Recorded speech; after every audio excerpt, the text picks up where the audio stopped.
லட்சுமி நாராயண அன்பு வணக்கங்கள். இப்போ நம்ம பார்க்க போகிறது வார ராசி பலன் 12ஆம் தேதியிலேருந்து 18ஆம் தேதி வரை எப்படி இருக்க போகுது. கன்னி ராசி. கன்னிராசிக்கு வந்து பார்த்தீங்கன்னா இந்த வாரம் வந்து புதன் வந்து 2ல் வக்கரமாக இருக்காருங்க. ஸோ பேச்சில் வந்து ரொம்ப பிடிவாதம் இருக்கும். தொழில் சார்ந்த விஷயங்களும் சரி, பணம் விஷயத்திலும் சரி, நிறைய பிடிவாதங்களை வந்து உங்களுக்குள்ளே வச்சுருப்பீங்க. ஸோ அதனால் அந்த மாதிரி விஷயங்கள் வந்து கொஞ்சம் அது நியாயமான விஷயமாக தான் இருக்கலாங்க. ஸோ நியாயமில்லாத விஷயமா இருந்தால் கொஞ்சம் திருத்திக்கிறது ரொம்ப ரொம்ப நல்லது. மற்றபடி புதன் வந்து வக்கரமாக இருக்கிற கிரகங்கள் வந்து என்ன பண்ணணும்னா பணம் சம்மந்தமான விஷயங்களில் வந்து சின்ன டிலேனஸ் பண்ணும். அதனால் வந்து கொஞ்சம் ஜாகிரதையாக, அதுவும் குடும்பம் சம்பந்தமான விஷயங்கள், குடும்பத்தில் வந்து பார்த்தீங்கன்னா 2ஆம் இடம் வந்து பார்த்தீங்கன்னா வாக்கு, குடும்பம். ஸோ குடும்பம் சம்பந்தமான விஷயங்கள்ல வந்து கொஞ்சம் ஜாகிரதையாக இருக்கணும். ஏன்னா வந்து சின்ன சின்ன பிடிவாதங்கள் வந்து வாக்குவாதங்களாக மாறுவதற்கான வாய்ப்புகள் இருக்குன்னா கொஞ்சம் உஷாராக இருந்துக்குங்க. மற்றபடி வந்து தொழிலில் வந்து நல்ல மாற்றங்கள், நல்ல வெற்றிகள்லாம் இருக்குது. ஏன்னா குருவின் பார்வை அற்புதமான விஷயங்கள்லாம் பண்ண போதுங்க. ஸோ அதெல்லாம் சிறப்பு தான். 3ல் கேது. ஸோ 3ல் கேது வந்து பெரிய பெரிய முயற்சிகள். ஸோ அந்த முயற்சிகள் வந்து நீங்கள் செய்கிற பிழைகளை வந்து கேது வந்து உங்களுக்கு வந்து சுட்டி காட்டுவார். அதுதான் மெயினுங்க. அது மட்டும் இல்லாமல் தொழில் சார்ந்த விஷயங்களில் புதிய அக்ரிமெண்ட்டு, இந்த டாக்குமெண்டேஷன், இந்த மாதிரி விஷயங்களை கவனமாக இருக்கணுங்க. மற்றபடி காமம் சார்ந்த விஷயங்களையும் கொஞ்சம் உஷாராக இருக்குது. ரொம்ப ரொம்ப நல்லதுங்க. என்னங்க இப்படி சொல்கிறீங்க அப்படின்ட்டு. ஸோ 3 வரும்போது அந்த 3ன்றது வந்து வீரியம் சம்பந்தமான விஷயங்கள், காமம் சம்பந்தமான விஷயங்கள்லாம் இருக்கும். ஸோ அதில் வந்து கேது போகும்போது அந்த மாதிரி விஷயங்கள் வந்து கொஞ்சம் ஜாகிரதையாக இருக்குது. அது மட்டும் இல்லாமல் டாக்குமெண்ட், வியாபாரம், இந்த மாதிரி விஷயங்கள் வந்து ரொம்ப ரொம்ப ஜாகிரதையாக இருக்குன்னா தொழில் சார்ந்த விஷயங்கள் ரொம்ப கவனமாக இருக்குது. ரொம்ப ரொம்ப நல்லது. இந்த ஒரு 8 மாதங்கள் என்னங்க குண்டை போகிறீங்கன்னா இல்லைங்க. இதனால் வந்து சின்ன சின்ன அலைச்சல்கள் இருக்கும். இதில் வந்து நீங்கள் வந்து அலர்ட்டாக இருக்கணுங்கிறது வந்து சொல்கிறது தான் வந்து கேதுங்கிறது பண்ணுறது. ஸோ அதனால் கொஞ்சம் உஷாராக இருந்துக்கங்க. மற்றபடி வந்து பார்த்தீங்கன்னா 4ல் குரு வந்து பார்த்தீங்கன்னா ரொம்ப சிறப்பான பலன்கள் கொடுக்குறார்.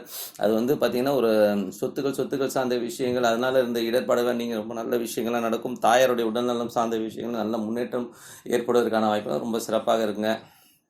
வண்டி வாகனங்கள், ஸோ ஏதாவது பெரிய வாகனம் வாங்கணும்னு நினச்சிட்டு இருக்கேன் அப்படின்னா கண்டிப்பாக வாகனம் வாங்குவதற்கான வாய்ப்புகள், பெரிய லாபங்கள் கொடுக்கும். நிலம் சம்பந்தமான விஷயங்கள் வந்து பெரிய லாபங்கள், ரியல் எஸ்டேட்டு, இந்த ஆட்டோ கன்சல்டன்சி பண்ணுறவங்க, இவங்கெல்லாம் வந்து ரொம்ப சிறப்பான பலன்கள் கண்டிப்பாக இருக்குங்க. மற்றபடி குழந்தைகள் சார்ந்த விஷயங்கள், ஸோ குழந்தைகள் சார்ந்த விஷயங்கள்லாம் பார்த்தீங்கன்னா ரொம்ப சிறப்பாக இருக்கும். சனி வந்து வக்கர நிவர்த்தி ஆகிட்டார். ஸோ அதுவே ரொம்ப சிறப்புங்க.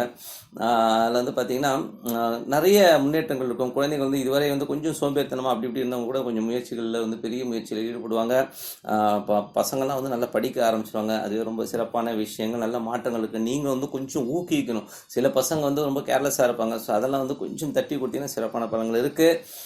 மற்றபடி வந்து பார்த்திங்கன்னா காதல் சார்ந்த விஷயம் ரொம்ப சிறப்பாக இருக்குங்க. ஸோ அதுவும் நல்லா இருக்குது. தொழிலாளர்கள், ஸோ தொழிலாளர்கள் பார்த்திங்கன்னா கொஞ்சம் நெருக்கடிகள் ஜாஸ்தியாக தான் இருக்கும். காரணம் என்னென்னா உங்களுக்கு வந்து அந்த சனியுடைய சாரம், அது மட்டும் இல்லாமல் என்றைக்குமே வந்து 6ஆம் அதிபதி 5ல் போகும்போது தொழில் சார்ந்த விஷயங்கள் வந்து அதீதமான ஒரு ப்ரெஷர்ஸ் இருக்கும். மேலதிகாரிகளும் சரி, வேலையிலும் சரி, நிறைய ப்ரெஷர்ஸ், நிறைய வேலைகள் செய்கிற மாதிரியான ஒரு சூழ்நிலைகள் கண்டிப்பாக இருக்குங்க. கொஞ்சம் பொறுமையோடு இருக்கிறது ரொம்ப ரொம்ப நல்லதுங்க. மற்றபடி வந்து பார்த்திங்கன்னா அது வந்து பார்த்திங்கன்னா 7ஆம் அதிபதியுடைய சாரத்தில் போகும்போது சில நேரங்களில் வந்து அவங்க பார்ட்னர்ஸ் சம்மந்தமான விஷயங்கள் கொஞ்சம் ஜாகிரதையாக இருக்கிறது ரொம்ப ரொம்ப நல்லது.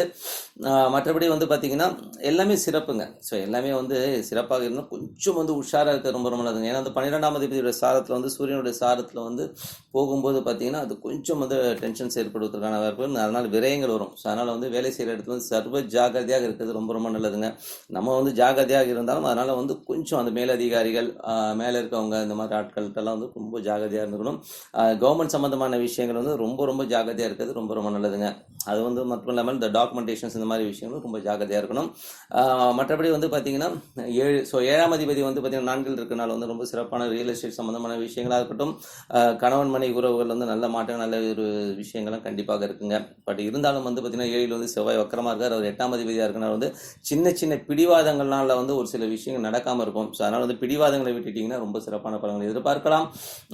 மற்றபடி வந்து பார்த்திங்கன்னா 8ஆம் அதிபதியான செவ்வாய் வந்து வக்கரமாக இருக்கனால வந்து எதிரிகள் வந்து பலம் இழப்பார்கள். பட் இருந்தாலும் வந்து எங்கனாச்சும் அதாவது ஏடாவிடமாக வாய் விட்டு மாட்டிக்கிறது, இந்த மாதிரி விஷயங்கள்லாம் ஏற்படுவதற்கான வாய்ப்பு இருக்கனால கொஞ்சம் உஷாராக இருக்கிறது ரொம்ப ரொம்ப நல்லது.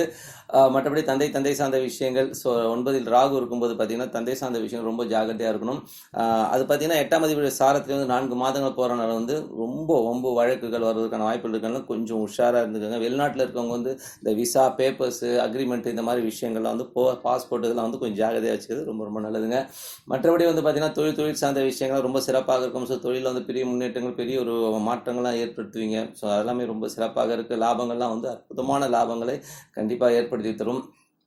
பட் இருந்தாலும் வந்து பார்த்தீங்கன்னா அது 5ஆம் அதிபதியாக சனி வரனா தொழில் சார்ந்த விஷயம் ரொம்ப கவனம் தேவை. அதனால சொன்னால் பார்ட்னர்ஷிப் சம்மந்தமான விஷயங்களாக இருக்கட்டும், எதாக இருந்தாலும் கொஞ்சம் கவனமாக இருக்கிறது ரொம்ப ரொம்ப நல்லதுங்க. ஸோ அதனால் வந்து கொஞ்சம் ஜாகிரதையாக இருந்துக்கோங்க. மற்றபடி லாபங்கள், ஸோ லாபங்கள்லாம் வந்து ரொம்ப சிறப்பாக இருக்கும். ஸோ நல்ல லாபங்கள் நல்ல விஷயங்கள்லாம் இருக்கனால கொஞ்சம் வந்து என்னென்னா அந்த லாபத்தினால தான் வந்து பிரச்சனைகள் வருங்க. ஏன்னா சனியின் பார்வை வந்து பார்த்தீங்கன்னா நல்ல ஒரு பணத்தை கொடுத்துருவார், பட் இருந்தாலும் அதனால் பிரச்சனைகள் கொடுப்பார். அதனால் கொஞ்சம் உஷார். ஏன்னா வந்து அதீதமாக கொஞ்சம் விரயங்கள் ஏற்படும். கவர்மெண்ட் சம்மந்தமான விஷயங்கள், இந்த டாக்ஸேஷன் இதெல்லாம் வந்து பர்ஃபெக்டாக கட்டிடுறது ரொம்ப ரொம்ப நல்லது. ஸோ இதுதான், மற்றபடி வேற ஒன்றும் இல்லை, எல்லாமே சிறப்பாக இருக்குது. கொஞ்சம் இந்த டாக்ஸேஷன் அக்ரிமெண்ட் பேப்பர்ஸ் விஷயத்தில் மட்டும் கவனமாக இருந்துக்கோங்க. இந்த வாரம் வந்து என்னென்ன விசேஷங்கள் பார்ப்போம். ஸோ விசேஷங்களில் பார்த்தீங்கன்னா உங்களுக்கு வந்து 13ஆம் தேதி அன்றைக்கி ஏகாதேசி வருது. ஸோ ஏகாதேசி அன்னி வந்து அந்த விரதம் இருக்கிறது வந்து பார்த்தீங்கன்னா உடலுக்கும் உள்ளத்துக்கும் ரொம்ப சிறப்பான மாற்றங்கள் இருந்து பாருங்கள். உடல்நலம் குறைவானவர்கள் கண்டிப்பாக இந்த விரதம் இருக்காதீங்க. 14ஆம் தேதி அன்றைக்கி பிரதோஷம் அன்னைக்கு வந்து அமைதியாக ஓம் நமச்சிவாயன்னு சொல்லிட்டு 4:30 மணிலேருந்து 6 மணி வரை இருக்கிறதுனால ரொம்ப சிறப்பான பலன்கள். என்னால் வந்து போக முடியலைங்க, நான் ஆஃபீஸில் இருப்பேன்னு சொல்கிறவங்க வந்து கண்டிப்பாக அமைதியான ஒரு இடத்துல உட்காந்து பண்ணி பாருங்கள், அற்புதமான பலன்கள் கிடைக்கும். 16ஆம் தேதி அன்றைக்கி அமாவாசை. ஸோ அமாவாசை அன்றைக்கி வந்து பித்ரு கர்மாக்கள், மற்றபடி வந்து பார்த்திங்கன்னா கஷ்டப்படுறவங்களுக்கு துணி எடுத்து கொடுக்குறது, ஒரு உணவு அளிப்பதெல்லாம் ரொம்ப சிறப்பான பலன்கள் கண்டிப்பாக தருவாங்க. 17ஆம் தேதி அன்னிலேருந்து நவராத்திரி ஸ்டார்டிங்கு. ஸோ ரொம்ப அற்புதமாக, அது வந்து கல்கட்டா சைட்லலாம் வந்து பார்த்திங்கன்னா ரொம்ப பிரமாதமாக பண்ணுவாங்க. இங்கேயே வந்து நிறைய பேர் வந்து மாலை போடுவாங்க. மேல்மருவத்தூர் நிறைய அம்மன் கோயிலுக்கு மாலை போட்டு விரதம் இருப்பவர்கள்லாம் இருக்காங்க.